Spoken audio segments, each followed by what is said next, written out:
श्रीशैले दयापात्रं दीभत्यादिगुणार्णवं यतीन्द्रप्रवणं वन्दे रम्यजामाधरं मुनिं लक्ष्मीनाथसमारम्भां नादयामुणमद्भयाम् अस्मदाचार्यपर्यन्तां वन्दे गुरुपरम्पराम्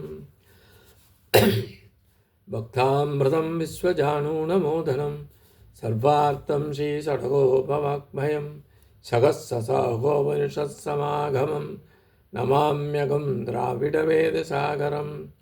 திருவழுதினாடென்றும் தென்குருகூரென்றும் மறுவினியவன் பொருணலென்றும் அருமறைகளந்தாதி செய்தான் அடியினையே எப்பொழுதும் சிந்தியாய் நெஞ்சே தெளிந்து ஏத்த பெருங்கையத்தி ராமானுஜமனிதன் வாய்த்த மலர்பாதம் வணங்குகின்றேன். ஆய்த்த பெரும் சீராச் சடகோபன் செந்தமிழ் வேதம் தரிக்கும் பெறாத உள்ளம் பெற. எம்பெருமான் திருவருளாலே ஆச்சாரியன் அனுக்கிரகத்தாலே கடந்த பல தினங்களாக நம்மாழ்வார் அருளி செய்த திருவாயுமொழியினை நாம் அனுபவித்து வருகிறோம். இன்றைய தினம் நாம் அனுபவிக்க இருப்பது 2ஆம் பத்து 1ஆம் பதிகம் 9ஆம் பாசுரம். நொந்தாரக் காதல் நோய் மெல்லாவியுள் உளர்த்த நந்தா விளக்கமே நீயும் மலியத்தாய் செந்தாமரைத் தடங்கன் செங்கனிவாயம் பெருமான் அந்தாமத்தண்டுடாய் ஆசையால் வேவாயே. நொந்தாய காதல் நோய் மெல் ஆவியுள் உளர்த்த நந்தா விளக்குமே நீயும் அலியத்தாய் செந்தாமரைத் தடங்கன் செங்கனிவாய் எம்பெருமான் அந்தாமம் தந்துழாய் ஆசையால் வேவாயே என்கின்றாள் பராங்குஷ நாயகி.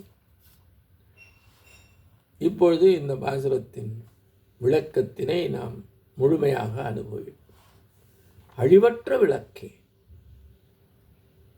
இறங்குவதற்கு தகுதியுள்ள நீயும் ஈடுபட்டுள்ள போதிலும் அவ்வாறு ஈடுபட்டுள்ள காரணத்தினாலே வயிறு நிரம்பாத காதல் என்ற நோயானது உனது மெல்லிய பிராணனை உட்புறம் உலர்ந்து போகும்படியாக வருந்தி நிற்கின்றாயோ.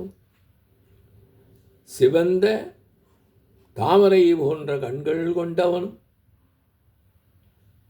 சிவந்த கோவைப்பழம் போன்ற வாயை கொண்டவனும் ஆகிய சர்வேஸ்வரனுடைய அழகிய குளிர்ந்த துளசி மாலை மீது ஏற்பட்ட ஆசை காரணமாக நீ வேகின்றாயோ.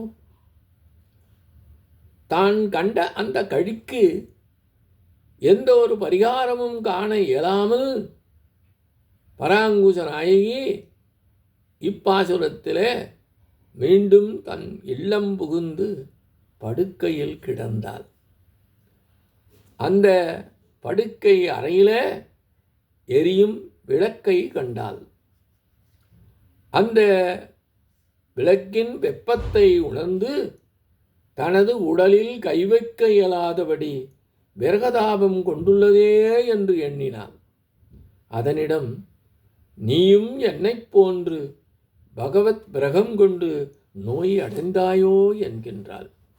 அந்த பிரிவாற்றாமை தனக்கு மட்டுமல்லாமல் அந்த விளக்குக்கும் ஏற்பட்டதோ என்ற ஐயம் தோன்றும்படியாக பராங்குஷ நாயகி இங்கே அந்த விளக்கை பார்த்து கூறுகின்றாள். நோவது என்று தொடங்கினால் வருத்தம் அடைந்த பின்னரும் போக்குவதற்கு அரிதாக உள்ளது காதல் என்ற நோயே ஆகும். மிகவும் மென்மையான ஆத்மாவை அந்த நோயானது நீர்ச்சத்து உலர்த்தி விடுவதாக உள்ளது.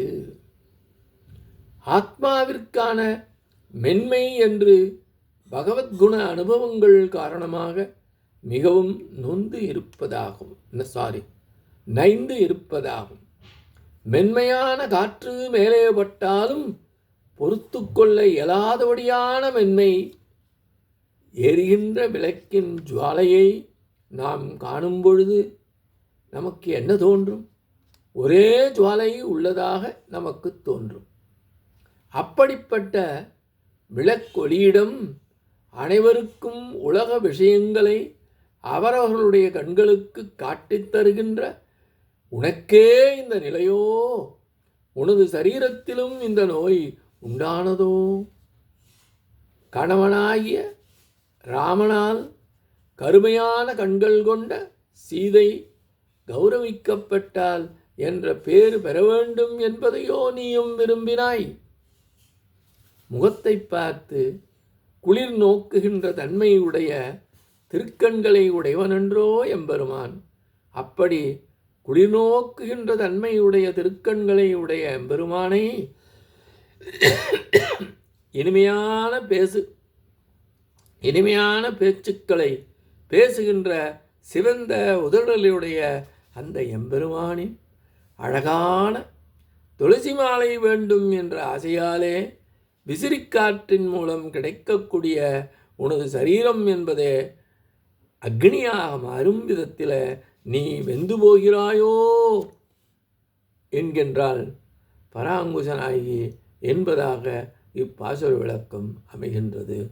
இத்தோடு இந்த காணொளியை செய்கின்றோம். எம்பெருமான் திருவடிகளே சரணம். நம்மாழ்வார் திருவடிகளே சரணம். எம்பார் திருவடிகளே சரணம்.